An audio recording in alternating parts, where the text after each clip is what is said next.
আসসালামু আলাইকুম দর্শক, সকলেই কেমন আছেন? আজকে আপনাদের সামনে আবার ভিডিও নিয়ে চলে আসলাম। এখন বিষয় হচ্ছে, আজকে আমার গতকাল থেকে আমি দেখতেছি মুরগির লেদাগুলো একটু খাদ্য সিস্টেম মানে যা খাইতেছে তাই বার হইতেছে, হজম হইতেছে না, হজম শক্তি দুর্বল। এই কারণে মুরগির পায়খানা আপনার খাদ্যর মতো হলুদ হলুদ হয়ে বের হইতেছে। তো আপনাদেরকে এখন দেখাবো এটা চিকিৎসা আমি কি নেই। তো এটা চিকিৎসা আপনাদেরকে আমি কোন ওষুধ দিয়ে নেই, কেমনে দেই, এই ব্যাপারে আপনাদেরকে বলবো। ধৈর্য সহকারে সকলেই ভিডিওটা দেখেন। আর যারা নতুন আছেন চ্যানেলে আমার, সকলেই সাবস্ক্রাইব করে পাশে থাকেন। তো চলুন ভিডিও শুরু করা যাক। তো আমার হাতে দেখতেছেন একটা ওষুধ। এই ওষুধটা এখন আমি খাদ্যর সাথে মিশিয়ে দিব।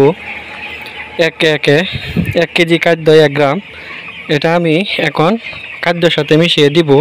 এটা মিশিয়ে দিলে কি হয়, এটা মিশিয়ে দিলে আপনার হজম শক্তির বৃদ্ধির মাধ্যমে খাদ্যর সর্বোচ্চ ব্যবহার নিশ্চিত করতে কার্যকারিতা এটা অনেক ভালো, এবং খাদ্য রূপান্তর এবং উন্নতি করে।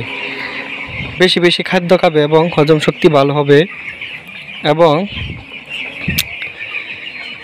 সুষম দৈহিক বৃদ্ধি, অধিক ডিম উৎপাদন করে। এটা সুষমভাবে আপনার মনে করেন যে সুন্দরভাবে বেড়ে উঠবে আশা করি ইনশাল্লাহ। এই ওষুধটা কিন্তু অনেক ভালো একটা ওষুধ। এটা আমি ব্যবহার করব আমার মুরগির এই সমস্যার কারণে, হজম শক্তি দুর্বলতা হওয়ার কারণে। তো এটা ভাবলাম যে আপনাদের কাছে শেয়ার করি, হয়তো আপনাদের ভালো লাগতে পারে। যদি ভালো লেগে থাকে তাহলে এটা আসলে ব্যবহার করে দেখবেন। এটা ক্ষতি নাই, কোনো উপকারী আছে, কোনো ক্ষতি নাই, সাইড ইফেক্ট নাই, কোনো সমস্যা হবে না। এটা আপনারা যে কোনো সময় খাদ্যের সাথে মিশিয়ে খাওয়াতে পারেন। তো এই হলো আজকের ভিডিও। যারা যারা আমার ভিডিও দেখে ভালো লাগে তারা সকলেই চ্যানেলটা সাবস্ক্রাইব করে পাশে থাকবেন। আসসালামু আলাইকুম।